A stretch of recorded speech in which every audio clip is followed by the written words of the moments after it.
Maharashtra assembly election में अब vote जिहाद की एंट्री हो गई है। वोट जिहाद के मामले में अब जो है हिंदुओं और मुसलमानों में तफरीक पैदा करने की कोशिश की जा रही है। गुज़िश्ता दिनों मौलाना सज्जाद नोमानी ने बाज़ाब्ता तौर पर मुंबई में एक प्रेस कॉन्फ्रेंस की थी। उसमें महाविकास आघाड़ी के उम्मीदवारों की हिमायत की थी। इसके साथ ही 23 मुस्लिम उम्मीदवारों की भी हिमायत की थी, जिसके बाद जो है अब बीजेपी के लीडर आशीष शेलार ने एक ट्वीट किया है, जिसमें ये बताया है कि किस तरीके से मुसलमान जो है वोट जिहाद कर रहे हैं।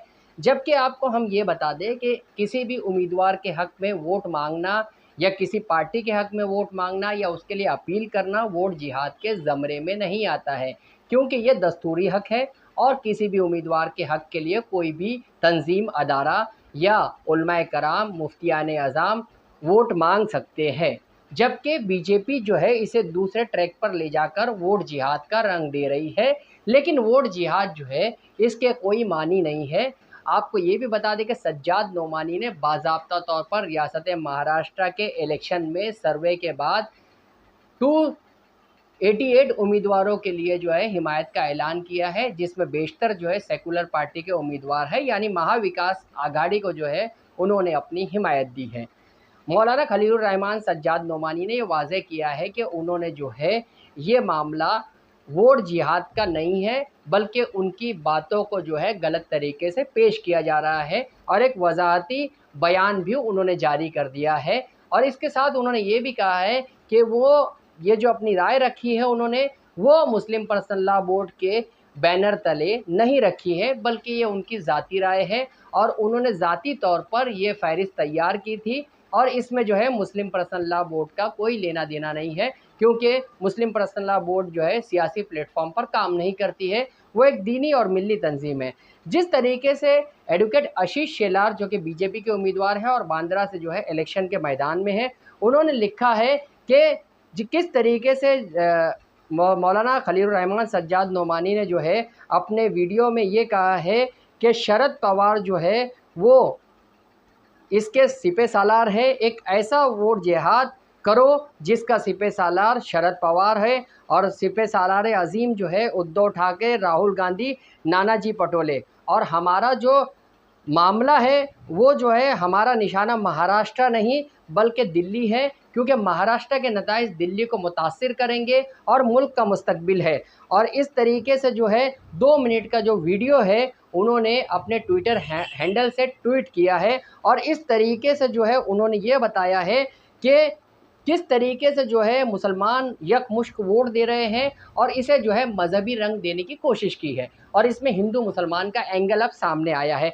लेकिन आपको ये बता दें कि वोट जो है देना हर एक का हक है और वोट देना अपनी जमहूरी ज़िम्मेदारी भी है और इसीलिए उलमाए कराम जो है वोट फ़ीसद बढ़ाने के लिए अपील भी करते हैं। लेकिन जिस तरीके से जो है आशीष शेलार ने ये बाज़ाब्ता तौर पर इसे हिंदू मुस्लिम बनाने की कोशिश की है, वो जो है मानी खेज़ है। उन्होंने ये पोस्ट लिखने के बाद ये भी कहा है, उगड़ा डोड़े बगा नीट, यानी आंखें खोलो और साफ तौर पर ये देखो। और ये कहा है कि एक है तो सेफ है, एक है तो नेक है। जिस तरीके से मोदी जी ने नारा दिया था वही नारे को यहाँ उन्होंने ट्वीट किया है। लेकिन आपको ये भी बता दें कि सज्जाद नोमानी ने जिस तरीके से प्रेस कॉन्फ्रेंस लेकर अपनी वजाहत की है और जिस तरीके से उन्होंने प्रेस कॉन्फ्रेंस ली, ये जो है मुनासिब नहीं था। लेकिन उसके बावजूद भी जो है उन्होंने प्रेस कॉन्फ्रेंस लेकर मुसलमानों को जो है वो गुजारिश की कि वो किस तरीके से अपने उम्मीदवार को मुंतखब करें।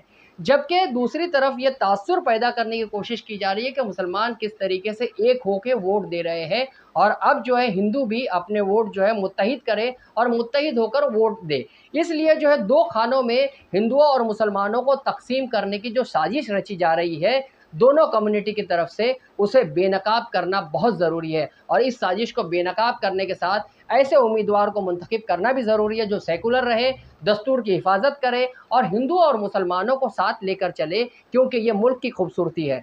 जिस तरीके से सज्जाद नोमानी ने अपील की है वो अपील के मुतालिक हम नहीं कहेंगे, लेकिन उन्होंने उस मुतालिक वजाहत भी जारी कर दी है कि उन्होंने जो है ये अपील क्यों की थी। मुमकिन और मुनासिब नहीं समझता।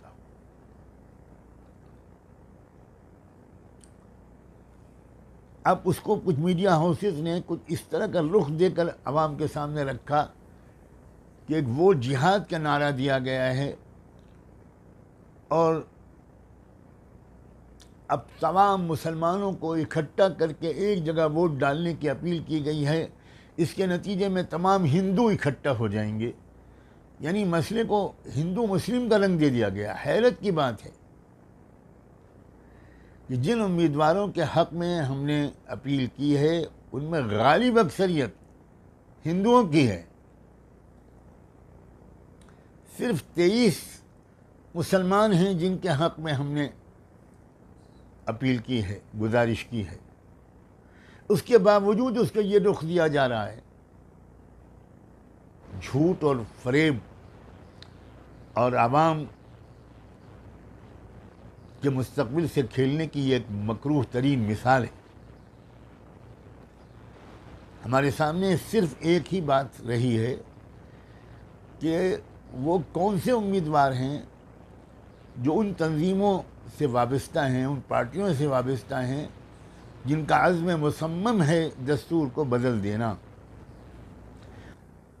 और मैंने कल एक यूट्यूब चैनल के इंटरव्यू में ये बात भी कही कि ये कैसा वोट जिहाद है जिसके सिपह सालार हैं सिपह शरद पवार, जिसके अजीम सिपाहियों में हैं उद्धव ठाकरे, राहुल गांधी, नानाजी पटोले। मैं उम्मीद करता हूं कि इस वजाहत के बाद ये गलतफहमी दूर हो जाएगी और मैं मीडिया के लोगों से भी गुजारिश करता हूं कि वो दयानतदारी के साथ बात एक लिस्ट बनाई। इसलिए इसको ये रुख देना कि ये वोट जिहाद है और मुसलमानों को इकट्ठा करके हिंदुओं के ख़िलाफ़ मुत्तहिद किया जा रहा है, ये सरासर झूठ और मैं ये बात जानता हूँ कि महाराष्ट्र में अगर वो जीत गए तो वो दस्तूर नहीं बदल पाएंगे। लेकिन मैं इस बात की तरफ भी तवज्जो दिलाना चाहता हूँ कि महाराष्ट्र के इलेक्शन ने ऐसी अहमियत हासिल कर ली है कि अगर यहाँ वो जीत गए हरियाणा की जीत के बाद, तो उसके बाद उनके हौसले बहुत बुलंद हो जाएंगे और फिर दिल्ली सरकार वो नए हौसलों के साथ दस्तूर की तब्दीली जैसे अपने नापाक इरादों की तकमील की तरफ आगे बढ़ेगी। और अगर महाराष्ट्र में उनको शिकस्त हो गई तो इत्तलाआत के मुताबिक दिल्ली सरकार भी बहुत दिन तक नहीं ठहर पाएगी। तो हमारा निशाना सिर्फ महाराष्ट्र सरकार नहीं है बल्कि मरकज़ी हुकूमत है और मुल्क का मुस्तकबिल है।